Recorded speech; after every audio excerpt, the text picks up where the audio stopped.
आगच्छन्तु विद्यार्थिनः प्रत्यान पठामः।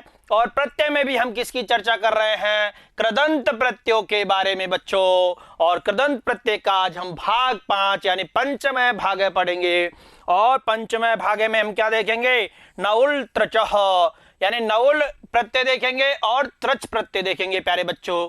आइए पुनः सर्वेषां स्वागतम। देखते हैं नउल प्रत्यय के बारे में चर्चा करते हैं। और नउल प्रत्यय क्या कहता है कि कर्ता या वाला के अर्थ में धातु से नउल प्रत्यय होता है। कौन सा प्रत्यय होता है? नउल प्रत्यय होता है। और इसका सूत्र कौन सा है? नउल त्रचौ। नउल त्रचौ, इस सूत्र से ये नउल प्रत्यय होता है बच्चों। यानी नउल का क्या बचता है? वु बचता है। क्या बचता है? वु बचता है। और क्या कहता है कि प्रत्यय लगने पर, नउल प्रत्यय लगने पर धातु के अंत में अच की वृद्धि एवं उपदा के स्वर का क्या हो जाता है? गुण हो जाता है। नउल का वु बचता है और वु को क्या हो जाता है? नउल प्रत्यय के वु को यु और अना को सूत्र से अक हो जाता है। यानी कहने का तात्पर्य यह है कि कर्ता या वाला अर्थ में, कर्ता या वाला अर्थ में धातु से क्या होता है? नउल प्रत्यय होता है। और नउल का वु शेष बचता है बच्चों। नउल का क्या बचता है? वु शेष बचता है। और उसी वु का क्या हो जाता है? उसी वु का अक हो जाता है। यानी नउल का वु हुआ और वु का क्या हो गया? अक हो जाता है। नउल प्रत्यय किससे होता है? नउल त्रचौ सूत्र से। नउल त्रचौ सूत्र से। और ये वु का अक कौन से सूत्र से हो जाता है? योरनाको सूत्र से। योरनाको, यू का अन होता है और वु का क्या हो जाता है? अक हो जाता है प्यारे बच्चों। तो वापस चलते हैं कि आगे जैसे इसने उदाहरण दिया है कि नी में नउल प्रत्यय जोड़ेंगे तो नी का क्या हो गया? नई हो गया, इसकी वृद्धि हो गई बच्चों। क्या हो गई? वृद्धि हो गई। यानी अच की वृद्धि हो जाती है। ई की वृद्धि क्या हो गई? आई हो गई। और ये वृद्धि होने के कारण नई प्लस अक है और क्या बना? नायक है। उसी प्रकार से जैसे त्रिच प्रत्यय भी हम आगे पढ़ेंगे, लेकिन नी में त्रिच प्रत्यय जोड़ेंगे तो नी का क्या हो गया? गुण हो गया। नी का क्या हो गया? गुण हो गया, ने हो गया। और त्रिच का क्या बचेगा? त्र, और रूप बनता है नेता। आगे और इसको अच्छे से स्पष्ट करेंगे बच्चों। आगे क्या कहा? जैसे दीर्घ आकारांत धातु से नउल प्रत्यय लगाने पर युक्त का आगम हो जाता है।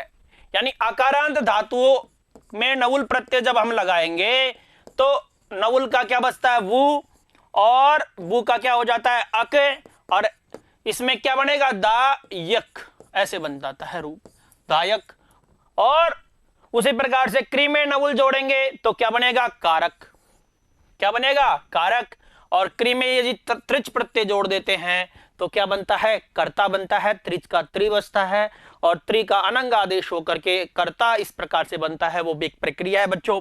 हन में नउल प्रत्यय करेंगे तो घत आदेश हो जाएगा और अक जोड़ेंगे इसमें घातक हो गया। उसी प्रकार से हन में त्रिच जोड़ेंगे तो हंता बनता है। उसी प्रकार से पच में जब नउल जोड़ेंगे हम तो पच, और वु का क्या हो गया? अक, तो पाचक बना। युद्ध में त्रिच जोड़ते हैं तो क्या बनता है? योद्धा। क्या बनता है? योद्धा। उसी प्रकार से पठ में नउल जोड़ते हैं बच्चों तो पाठ प्लस अक, पाठक बनता है। और गम में जब त्रिच जोड़ेंगे तो गंता बनता है। तो कहने का मतलब यह है कि नउल प्रत्यय का वु बचेगा, वु का क्या हो जाता है? अक हो जाता है प्यारे बच्चों। अब नउल प्रत्यय तुमुन प्रत्यय की तरह क्रियार्थ में भी प्रयुक्त होता है। तुमुन प्रत्यय की तरह क्रियार्थ में भी प्रयुक्त होता है। जैसे अब नउल प्रत्यय, जैसे कृष्ण द्रष्टुम याति, कृष्ण को देखने के लिए जाता है। अब क्या है? देखो इसमें द्रष्टुम में क्या है? तुमुन प्रत्यय है कि नहीं है? तुमुन प्रत्यय की तरह क्या है? ये क्रिया है ना, द्रष्टुम याति, यानी देखने के लिए क्रियार्थ में भी प्रयुक्त हुआ है। उसी प्रकार से जैसे दृश्य में नउल प्रत्यय जोड़ेंगे तो क्या बनेगा? दर्शको। तो दृश्य में नउल प्रत्यय जोड़ा तो क्या बनता है? दर्शक बनता है। तो कहने का मतलब यह हुआ बच्चों कि नउल प्रत्यय तुमुन प्रत्यय की तरह क्या होता है? क्रियार्थ में भी प्रयुक्त होता है बच्चों। आइए और देखते हैं। जैसे क्री में नउल जोड़ेंगे। अब क्री में जब नउल जोड़ते हैं, जैसे क्री में, आप समझो इन उदाहरणों से और अच्छे से आपके समझ में आएगा। क्री में जब नउल जोड़ा तो क्री और नउल का क्या बचा, ऊ, क्री, और वू का क्या हो जाता है, नउल प्रत्यय किस सूत्र से हुआ, नउल त्रचौ। ये सूत्र याद नहीं है तो कोई बात नहीं, नउल त्रचौ। और वो इसमें लय की संज्ञा हो गई, अणय की संज्ञा हो गई, तो अब वो का क्या हो जाएगा, अक हो जाएगा। किस सूत्र से, युवो रनाको सूत्र से, युवो रनाको सूत्र से। और बच्चों अब जैसे क्री में री है ना ये, अब इस री का क्या होगा, अब इस री का ये हो जाएगा कै, री की क्या वृद्धि हो जाएगी, आ वृद्धि हो जाएगी, रे लगेगा, आर हुआ अकह, और रूप क्या बनेगा, कारक है। उसी प्रकार से पच में पाचक है, यहां भी वृद्धि होगी, पै का पा हो गया। उसी प्रकार से कृष में यहां गुण हो जाएगा बच्चों, और कृषक, क्रीडक, क्रीड, स्वद से स्वादक, उसी प्रकार से गण से गणक, गम से गमक, गई से क्या होगा, गायक, उसी प्रकार से नी से नायक, निंद से निंदक, पत्र से पात्रक, पठ से पाठक, पत से पातक, पाल से पालक, पुष से पोषक, पूज से पूजक है। तो इस प्रकार से सब में नवुल प्रत्यय है, वो का क्या हो रहा है, यहाँ अक हो रहा है प्यारे बच्चों। अब जैसे गृह से ग्राहक, समझ में आ गई होगी बच्चों। ची से चायक, ची से ची की वृद्धि आई, ई की वृद्धि आई का आय हो गया तो चायक है। चिंतक, जनक, त्रिच से तारक, दीप से दीपक, दुह से दोहक, दृश्य दृशक, धा से धायक, बक्षे भक्षक, मुद से मोदक, मुह से मोहक, याच से याचक, रक्ष से रक्षक, लिख से लेखक, वच से वाचक, वह से वाहक, सास से शासक। तो यहाँ सब में अक हो गया बच्चों। आगे देखते हैं, जैसे धाव से धावक, धाव से क्या हो गया, धावक, धृ से धारक हो गया। उसी प्रकार से धई से ध्यायक हो गया, नस से नाशक हो गया, नृत्य से नर्तक हो गया, शिक्ष से शिक्षक हो गया, सुस से शोषक हो गया, शाद से शादक हो गया, सेव से सेवक हो गया, हन से हन का घता होकर के घातक हो गया। तो सब में अक आ रहा है बच्चों, ये समझने वाली बात है। उसी प्रकार से त्रिच प्रत्यय क्या कहता है, वही नवुल त्रिचौ, यानी कर्ता अर्थ में, अर्थात हिंदी भाषा का करने वाला, इस अर्थ में धातु के साथ में कौन सा प्रत्यय होता है, त्रिच प्रत्यय होता है। इसका त्रिभाग शेष रहता है। त्रिच का क्या शेष रहता है, त्रिशेष रहता है। और च का क्या हो जाता है, लोप हो जाता है। कौन से सूत्र से, ध्यान होगा आपको, हलंत्यम सूत्र से लोप हो जाता है, अंतिम हल वर्ण की संज्ञा हो जाती है।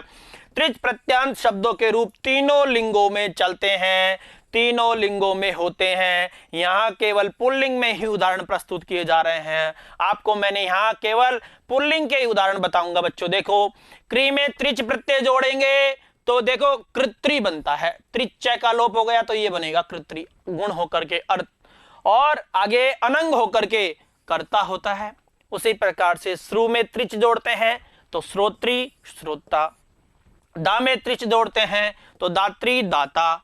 उसी प्रकार से हन में त्रिच जोड़ते हैं तो हंत्री और हंता, नी में त्रिच जोड़ते हैं तो नेत्री और नेता रूप बनता है, भ्री में त्रिच जोड़ते हैं तो भर्त्री भरता बनता है। उसी प्रकार से जी में त्रिच जोड़ते हैं तो जेत्री जेता बनता है।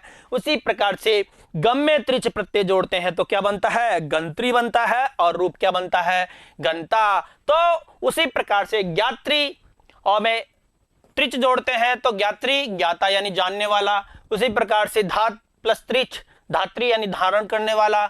उसी प्रकार से दृश्य में त्रिच जोड़ेंगे तो दृष्टि और दृष्टा रूप बनता है, देखने वाला। उसी प्रकार से पठ में त्रिच जोड़ते हैं तो पठित्री पठिता रूप बनता है। रक्ष में त्रिच प्रत्यय जोड़ते हैं तो रक्षत्री और रक्षिता रूप बनता है प्यारे बच्चों। तो सब में जैसे करने वाला, सुनने वाला, देने वाला, हम मारने वाला, ले जाने वाला, भरण पोषण भरता, जीतने वाला, जाने वाला। उसी प्रकार से जानने वाला, धारण करने वाला, देखने वाला, पढ़ने वाला और रक्षा करने वाला, इस सब में वाला वाला आ रहा है। तो यहाँ कौन सा प्रत्यय होता है, त्रिज प्रत्यय होता है। तो इस प्रकार से बच्चों कहने की बात यह है, दोनों प्रत्ययों का सार है कि दोनों प्रत्यय धातु से होते हैं और नवुल त्रचो एक तरह से भाई भाई हैं। और नवुल का वो शेष बचता है, वो का अक हो जाता है योरनाको सूत्र से, और त्रिच का त्रि शेष बचता है और त्रि का अनंग आदेश होकर के अन होकर के। तो इस प्रकार से इसका रूप बनता है। आपको केवल रूप का ध्यान रखना है कि कैसा इसका रूप बनता है। तो ये भाग आपके अच्छे से समझ में आया होगा। ये दोनों प्रत्ययों के आप जहां भी कहीं भी प्रश्न आते हैं वहां सही अच्छे से हल करके आओगे। मैंने इसमें उदाहरणों को ही लिया है, ज्यादा आपको नियमों में मैं नहीं लेके गया हूं। तो आपको इन दोनों प्रत्ययों का ध्यान रखना है। इसी आशा के साथ में हम अगले भाग के साथ में फिर मिलते हैं। धन्यवाद। नमो नमः।